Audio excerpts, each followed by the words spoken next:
नमस्कार, मेरा नाम है नील और दृष्टि आईएएस के एडिटोरियल एनालिसिस में आपका स्वागत है।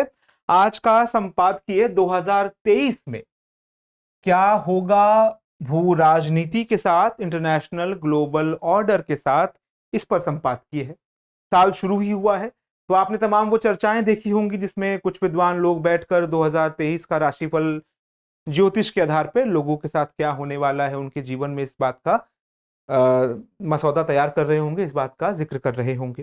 कुछ लोग इसमें मानते हैं, कुछ लोग इसमें नहीं मानते हैं। हम उस पर चर्चा नहीं कर रहे हैं। एक कहानी याद आती है। कहानी यह है कि एक पंडित नदी के किनारे घूम रहा होता है, जाना माना ज्योतिष होता है। नदी के किनारे घूमते हुए उसको किसी के पांव के निशान दिखते हैं नदी के तट पर। वो अपनी ज्योतिष विद्या आजमाने के लिए उस निशान की जांच करने लगता है। फिर वो कहता है कि इन निशानों को देखकर ये तय है कि ये किसी महान चक्रवर्ती सम्राट के पांवों के निशान हैं। तभी पीछे से भिक्षुओं की एक टोली आती हुई दिखाई देती है।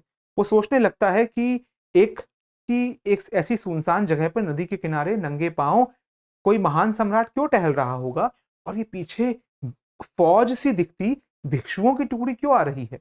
ये सब सोच ही रहा होता है। तभी उसको पता चलता है कि ये महात्मा बुद्ध जो अभी यहां से गुजरे हैं उनके पांवों के निशान है और वो कोई चक्रवर्ती सम्राट नहीं, वो तो एक भिक्षु है। खैर, कहानी और लंबी खिंचती है, लेकिन ज्योतिषी को यह समझ में आता है कि कई बार लोग अपनी नियति से पार चले जाते हैं, तमाम गणनाओं से, ज्योतिष से, प्रोफेसीज से पार चले जाते हैं अपनी फ्री विल के माध्यम से। तो ये कहानी इस बात में भी बहुत सुंदर है कि ना वो ज्योतिष को हाँ कर रही है ना झुठला रही है। वो कह रही है कि कोई ऐसी चीज नहीं है जिसके पार आप नहीं जा सकते अपने विल की ताकत से। ये कुछ कुछ विवेकानंद की उस उक्ति का भी ध्यान दिलाती है जिसमें विवेकानंद कहा करते थे कि किसी से उसका विश्वास छीनो मत। अगर किसी का विश्वास उसके पास है और तुम उसको अतिरिक्त कुछ दे नहीं सकते तो ठीक है, चुपचाप चले जाओ, अपना ज्ञान दिखा के उससे उसका विश्वास मत छीनो। लेकिन अगर कुछ दे सकते हो तो कोशिश करो कि वो अपने विश्वास के और पार जा सके, अपने विश्वास के आधार पर और मजबूत हो सके। तो बहरहाल आज का संपादकीय जो है, ये संपादकीय है कि 2023 को लेकर क्या भविष्यवाणियां की गई हैं। ये भविष्यवाणियां उस सेंस में है जैसे अकादमिक लोग पीछे की गणनाओं को देखकर आगे के लिए बताते हैं कि क्या नीतियां होनी चाहिए, क्या सूरत हाल हमारे सामने आ सकता है, उसको लेकर क्या नीतियां होनी चाहिए। जैसे 2008 के आर्थिक संकट से बहुत पहले या कुछ समय पहले ही रघुराम राजन नाम के एक व्यक्ति जो बाद में आरबीआई के गवर्नर भी बने, दुनिया के एक प्रसिद्ध अर्थशास्त्री हैं, उन्होंने पहले ही बता दिया था कि दुनिया एक आर्थिक मंदी की ओर बढ़ रही है। इस बात के चलते उनको विशेष ख्याति मिली। तो उसी प्रकार से एम के नारायण साहब प्रोफेसी कर रहे हैं, भविष्यवाणी कर रहे हैं कि क्या क्या संकट या अच्छी बातें 2023 के गर्भ में छिपी हैं, भारत को उसके लिहाज से तैयार रहना चाहिए। संपादकीय की शुरुआत होती है कि देखिए, अक्सर भविष्यवाणियां सही नहीं निकला करती हैं, खासतौर पर अंतर्राष्ट्रीय राजनीति के मसलों में। लेकिन सब ये जानते थे कि 2022 का साल कठिन साल होने वाला है। क्यों होने वाला है? कोरोना की महामारी आई थी। कोरोना की महामारी आई, उसके बाद उसके गर्भ से कई तरह के संकट निकले। जैसे कोयला संकट निकला, दुनिया में कोयले की डिमांड अचानक से बढ़ी, सप्लाई नहीं बढ़ी, कई जगहों पे एनर्जी का क्राइसिस आ गया। दुनिया में सेमीकंडक्टर चिप्स की डिमांड बढ़ी लेकिन सप्लाई नहीं बढ़ी, तो गाड़ियों में, मोबाइल्स में, तमाम इलेक्ट्रॉनिक इक्विपमेंट्स में उसमें संकट आ गया, उस इंडस्ट्री में संकट आ गया। इस तरह के तमाम संकट आए 2022 में। लेकिन एक संकट जिसके लिए कोई पूरी तरह तैयार नहीं था, वो था रूस यूक्रेन युद्ध। रूस यूक्रेन युद्ध के लिए तैयारी हालांकि होनी चाहिए थी, क्योंकि मध्य 2021 से ही रूस यूक्रेन की घेराबंदी कर रहा था। लेकिन दुनिया इस बात को लेकर बहुत श्योर नहीं थी कि क्या पश्चिम रूस के खिलाफ कोई कदम उठाएगा, क्या अमेरिका रूस के खिलाफ कोई कदम उठाएगा। क्यों नहीं तैयार थी दुनिया? दुनिया को याद था 2014 का साल, जब यूक्रेन का एक हिस्सा हुआ करता था क्रीमिया, रूस ने उसकी घेराबंदी की, 2 हफ्तों के भीतर लगभग उसे निगल भी लिया। और पश्चिम ने, अमेरिका ने कुछ सैंक्शंस लगाए, कुछ आर्थिक घेराबंदी की रूस की, लेकिन कोई विशेष साथ नहीं दिया यूक्रेन का। तो दुनिया को लग रहा था कि इस बार कोई युद्ध होगा, आपस में निपट लेंगे, दुनिया को इससे क्या असर पड़ने वाला है। लेकिन फिर युद्ध हुआ, पश्चिम और अमेरिका यूक्रेन के साथ खड़े रहे और इसका असर फिर पूरी दुनिया पर देखने को मिला। तो ये भी एक पूर्व पक्ष संकट का तैयार हो गया। क्या इसके फॉलआउट्स हुए युद्ध के? हमेशा युद्ध के कुछ फॉलआउट्स होते हैं। संपादकीय कहता है कि देखिए, हम इस संपादकीय में बहुत तेजी से चर्चा कर रहे हैं क्योंकि इसी तरह का हम एक संपादकीय पहले डिस्कस कर चुके थे। तो अगर आपने भू राजनीति पर हमारा वो संपादकीय देखा हुआ है और आपको लगता है कि 2023 में भू राजनीति में क्या क्या हलचलें होने वाली हैं, इसको आपको ठीक ठाक ज्ञान है तो आप इसको ना देखकर इस समय को बेहतर कहीं और इन्वेस्ट कर सकते हैं।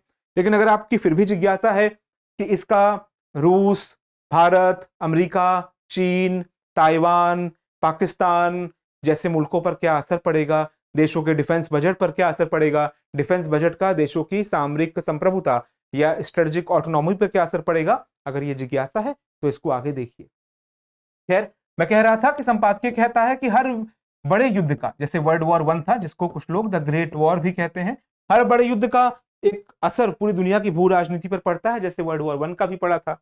आप पूछेंगे क्या पड़ा था? एक ऑटोमन साम्राज्य हुआ करता था, आपने नाम सुना होगा, मध्य पूर्व जहां पर है मिडिल ईस्ट, या जिसको भारत के परिप्रेक्ष्य से कहें तो पश्चिमी एशिया या वेस्ट एशिया, जिसमें टर्की से लेकर यूएई, ईरान, इराक जैसे तमाम मुल्क आते हैं, वो सब एक समय ऑटोमन साम्राज्य का हिस्सा हुआ करता था। प्रथम विश्व युद्ध आया, साम्राज्य बिखर गया, सबसे बड़ा देश उसमें से टर्की उभरा, लेकिन बाकी भी कई छोटे छोटे मुल्क बने। बात केवल ऑटोमन साम्राज्य की नहीं है, एक रूसी साम्राज्य हुआ करता था, रशियन एम्पायर, जार-शाही थी, वहां पे जारों का शासन था। Czar word Roman word Caesar से ही आता है, बहुत इंटरेस्टिंग है, कभी इस पर चर्चा करेंगे कि कैसे सीजर, जार, फ्यूरर ये सब जुड़े हुए हैं। पर बहरहाल ये जार-शाही थी रूस में, वो फिर जार-शाही समाप्त हो गई इसी प्रथम विश्व युद्ध के खत्म होते होते। सोवियत संघ का उदय हुआ कम्युनिस्ट पार्टी के नेतृत्व में, बोल्शेविक पार्टी के नेतृत्व में।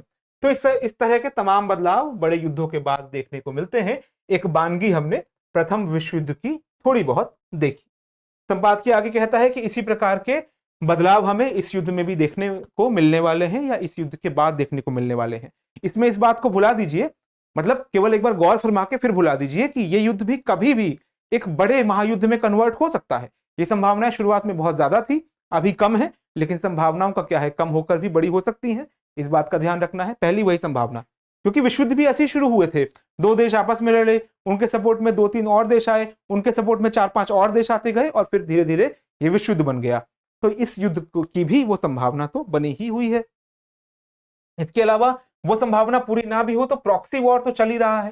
प्रॉक्सी वॉर छद्म युद्ध, यानी ये दोनों पार्टियां सीधे सीधे एक तौर पर नहीं लड़ रही हैं, सीधे सीधे तो यूक्रेन और रशिया एक दूसरे से लड़ रहे हैं, लेकिन यूक्रेन के समर्थन में अमेरिका आ गया, फिर यूक्रेन के समर्थन में यूरोप भी आए, यूरोप के कई देश जो पहले शांत बैठे हुए थे, जर्मनी, फ्रांस जैसे देश आ गए, जबकि रूस के समर्थन में, कम से कम मौखिक समर्थन में, चीन जैसे मुल्क रहे। तो एक प्रॉक्सी वॉर, क्योंकि सीधा युद्ध तो इन दोनों देशों के बीच में है, लेकिन प्रॉक्सी वॉर आपस में कहीं भी हो चल ही रहा है, एक प्रकार का छद्म युद्ध इनके बीच आपस में चल रहा है। जैसे कि पश्चिम और अमेरिका ने तमाम तरह की सैंक्शंस लगा दी हैं, किस पर? रूस पर। तो इसको रूस तो कहता है कि यह हम पर सीधा हमला है, लेकिन हम इसको टेक्निकल भाषा में कहें तो ये छद्म युद्ध या प्रॉक्सी वॉर का हिस्सा ही है। कैसी सैंक्शंस लगाई हैं? तो जैसे स्विफ्ट के सिस्टम से उसको बाहर कर दिया है। मोटी भाषा में समझें तो स्विफ्ट क्या होता है? स्विफ्ट वो आधार है जिसपे दुनिया की बैंकिंग प्रणाली हर देश की एक दूसरे देश से जुड़ी हुई है। इस बैंकिंग प्रणाली से रशिया को बाहर कर दिया गया।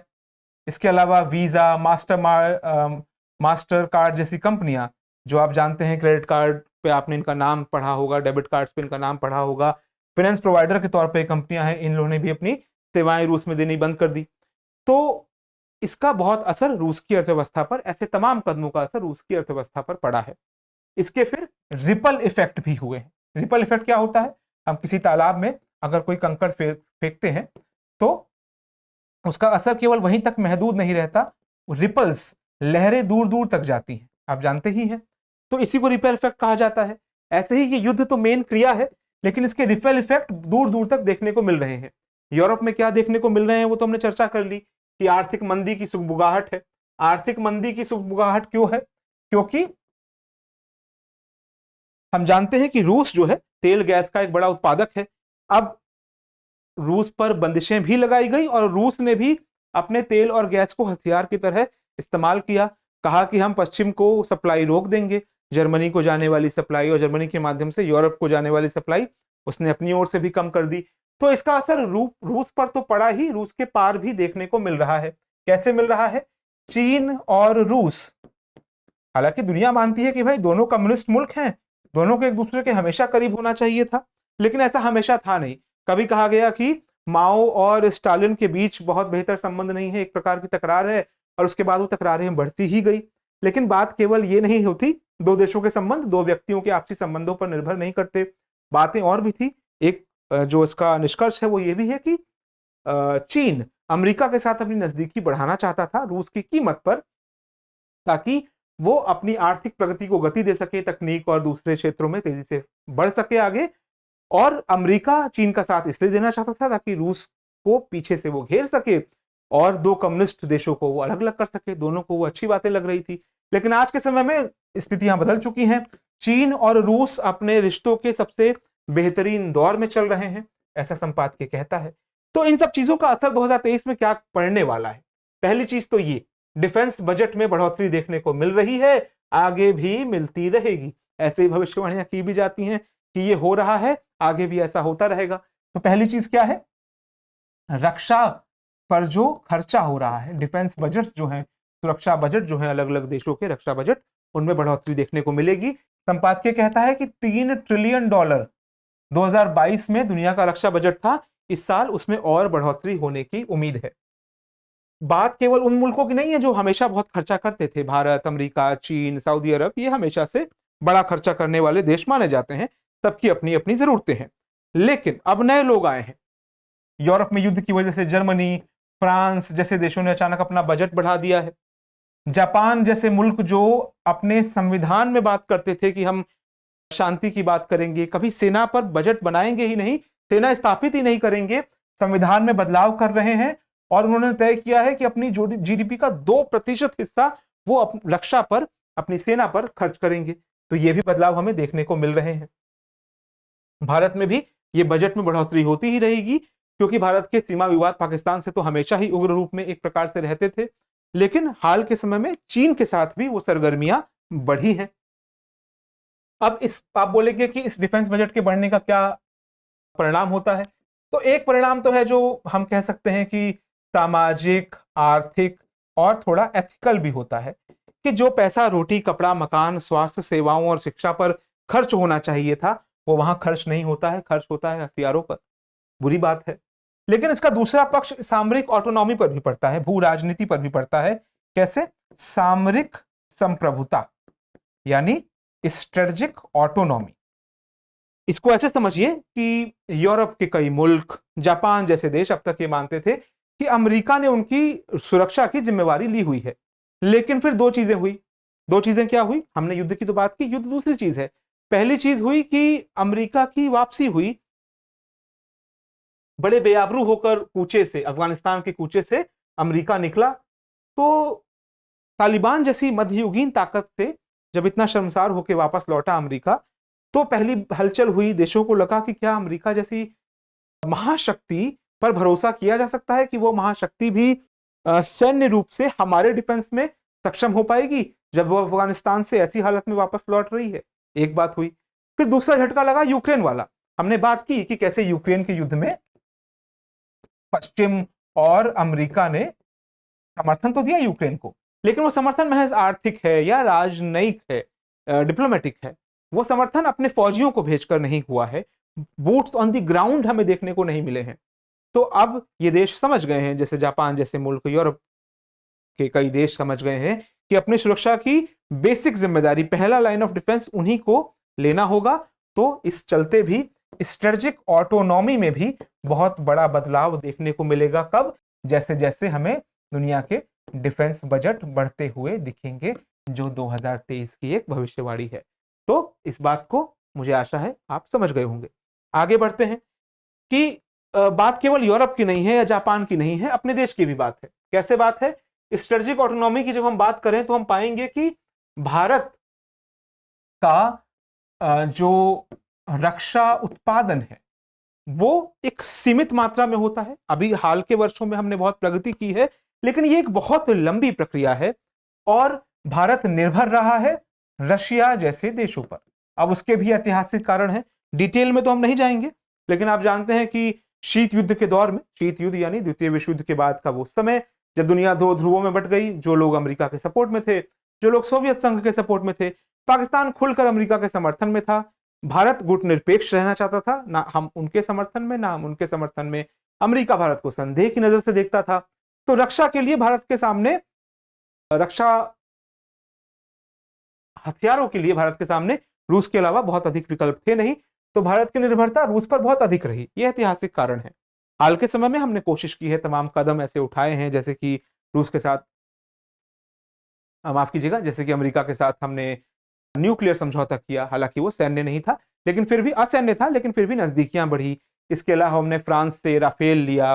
तमाम इस तरह के हमने रक्षा सौदे किए हैं, जो कि रूस के अलावा दूसरे देशों पर भी हमारे संबंधों को बढ़ाता है, रक्षा संबंधों को बढ़ाता है और हमारी जरूरतों को डाइवर्सिफाई करता है, ताकि हम किसी एक जगह पर आश्रित ना रह जाएं। तो जैसे जैसे डिफेंस का बजट बढ़ रहा है और दुनिया में अलगाव भी बढ़ रहा है, ऐसे में भारत को अपने हितों को साधना रूस के साथ थोड़ा मुश्किल लगेगा, चुनौतीपूर्ण लगेगा। ये 2023 की एक चुनौती है। ये चुनौती इसलिए भी है क्योंकि जब रूस यूक्रेन युद्ध हुआ है, तो अब ये संबंध बड़े अजीब से बन गए हैं। रूस और चीन नजदीक आ रहे हैं, इंडिया और अमेरिका नजदीक आ रहे हैं। तो इसका असर भारत और रशिया संबंधों पर भी पड़ेगा। ये भी देखने वाली बात होगी। तो ये भी 2023 का एक चैलेंज होगा। इस चैलेंज का ही अगला रूप ये भी देखिए कि भारत, अमेरिका और ऑस्ट्रेलिया और जापान मिलकर क्वाड नाम का एक समूह बनाए हैं। बात केवल एक समूह की नहीं है, ऐसे भविष्य में तमाम समूहों के बनने की आशंका है। क्यों बनेंगे वो समूह? क्योंकि भू राजनीति में परिवर्तन आ रहे हैं। रूस चीन नजदीक आ रहे हैं, चीन रूस एक तरफ, पश्चिम अमेरिका एक तरफ जा रहे हैं। तो इन बदलावों में ऐसे मल्टीलेटरल ऑर्गेनाइजेशंस के लिए जगह बचती है, जहां अमेरिका या पश्चिम के कुछ मुल्क अपने हितों को उन क्षेत्रों में साधना चाहेंगे। जैसे क्वाड की रचना क्यों की गई है? ताकि इंडो पैसिफिक जहां से दुनिया का बहुत माल असबाब समुद्री रास्तों से गुजरता है, जहां एनर्जी सिक्योरिटी दुनिया की, क्योंकि बहुत सारा तेल भी इन्हीं रास्तों से गुजरता है, तो एनर्जी सिक्योरिटी, इकोनॉमिक सिक्योरिटी दुनिया की इस रीजन पर निर्भर है। तो इस रीजन को ये मुल्क स्वतंत्र रखना चाहते हैं, इंडिपेंडेंट रखना चाहते हैं, या दूसरे देशों में, दूसरे शब्दों में कहें तो फिर चीन के प्रभुत्व से आजाद रखना चाहते हैं। तो हमें ये भी 2023 में इन चीजों में और बढ़ोतरी देखने को मिलेगी। इसके अलावा संवाद के आगे बढ़ता है, कहता है कि बात भारत के नेबरहुड में अगर हम करें, तो भारत के नेबरहुड को लेकर यह बात हमें समझनी होगी कि चीन के साथ हमारा गतिरोध बना हुआ है। हमारा गतिरोध इसलिए बना हुआ है क्योंकि चीन कमजोर नहीं दिखना चाहता। चीन ये संदेश नहीं देना चाहता दुनिया को कि भारत असल में कॉम्पिटिटर है। चीन खुद को महाशक्ति और भारत को एक क्षेत्रीय शक्ति के तौर पर देखता है, तो वहां वो कमजोर दिख नहीं सकता। लेकिन चीन स्वयं बहुत सारे संकटों का सामना कर रहा है। आप पूछेंगे कौन कौन से संकट, तो फिर हम कहेंगे कि शायद आप ध्यान नहीं दे रहे दुनिया की घटनाओं पर। हमारे दुनिया इस हफ्ते कार्यक्रम, एडिटोरियल डिस्कशन, अखबार के डिस्कशन को शायद फॉलो नहीं कर रहे, या कर रहे हैं तो हम दोहरा देते हैं। क्या संकट देख रहे हैं? कोविड-19 का आउटब्रेक वहां फिर से देखने को मिला है। इसके अलावा वहां प्रोटेस्ट मूवमेंट तमाम देखने को मिल रहे हैं, शी जिनपिंग के खिलाफ, कम्युनिस्ट पार्टी की सरकारों के खिलाफ। उसके अलावा कहा जा रहा है कि वहां इकोनॉमिक स्लोडाउन भी आया है, आर्थिक स्लोडाउन भी देखने को मिला है। तो चीन ऐसे कई चीजों पर जूझ रहा है, और इसलिए भले ही भारत के साथ उसका गतिरोध बना हुआ है, लेकिन ताइवान की समस्या कम से कम चीन खुद आगे बढ़कर तो नहीं बढ़ाएगा, ऐसा एम.के. नारायणन साहब कहते हैं। भारत के पड़ोस की एक भविष्यवाणी 2023 की ये हो गई। उसके बाद बात करें तो संपादकीय कहता है कि इससे भारत को बहुत खुश होने की जरूरत नहीं है, क्योंकि चीन रूस जैसे जैसे नजदीक आए हैं, तो भारत को वहां अपने आपको मजबूत रखना होगा, अपने डिफेंस इक्विपमेंट्स की जो डिपेंडेंस है उसको डाइवर्सिफाई करना होगा। इसके अलावा पाकिस्तान से हमें बड़े संकट की तो उम्मीद नहीं है, क्योंकि पाकिस्तान खुद बहुत सारे आर्थिक समस्याओं से जूझ रहा है। एक प्रकार की वहां पे राजनीतिक अस्थिरता है। बाढ़ के बाद वहां के आर्थिक हालात जो पहले से खस्ता हाल थे, वो और खस्ता हाल हो गए हैं। जो उसने अंतर्राष्ट्रीय कर्ज लिया हुआ है उस पर वो डिफॉल्ट की स्थिति में है, फॉरेन रिजर्व्स बहुत गिर चुके हैं। तो तमाम संकटों से वो जूझ रहा है। बड़ा संकट पाकिस्तान से नहीं आएगा। लेकिन 2023 की एक भविष्यवाणी जो एम.के. नारायण साहब करते हैं वो ये भी है कि जब भी हमारे पड़ोसी मुल्क के साथ अंदरूनी हालात बहुत बिगड़ते हैं, तो कई बार ये आशंका रहती है, आशंका तय तौर पे नहीं, क्या रहती है आशंका, कि वहां पे कोई न्यस्त स्वार्थ, वेस्टेड इंटरेस्ट, लोगों का ध्यान भटकाने के लिए भारत के साथ कोई मोर्चा खोल दे, तो भारत को उस मोर्चे पर कम से कम बहुत सजग रहने की आवश्यकता है। उसके बाद बात होगी 3 दूसरे नेबरिंग कंट्रीज की, नेपाल, बांग्लादेश और श्रीलंका। नेपाल में माना जा रहा है कि जो नई सरकार आई है उसका झुकाव चीन की तरफ हो सकता है, तो यहां पर कूटनीतिज्ञों को, भारत के डिप्लोमेट्स को बहुत सजग रहने की जरूरत है। जब बात आएगी बांग्लादेश और श्रीलंका की, तो वहां पर भी वही बात है। कई लोग हैं जो चाहते हैं कि बांग्लादेश की सरकार के भारत के साथ संबंध जो अभी मधुर हैं वो मधुर ना रहे, या श्रीलंका को कई लोग चाहते हैं कि वो चीन के पाले में चला जाए। तो यहां पर भारत को कूटनीति का सर्वोत्तम प्रयोग करना होगा और अपने इन पड़ोसियों को अपने विरोधियों के पाले में या अपने विरोध में जाने से रोकना होगा। आखिर में जाकर संपादकीय ये कहता है कि जैसे हर साल पिछले कई दशकों से आतंकवाद एक बड़ी समस्या बना हुआ है, इस साल भी वो एक बड़ी समस्या बना रहेगा। कल तक आतंकवादी समूह माने जाने वाला और आज भी अधिकतर देशों द्वारा आतंकवादी माने जाने वाला तालिबान एक देश में, अफगानिस्तान में सत्ता पर काबिज हो चुका है।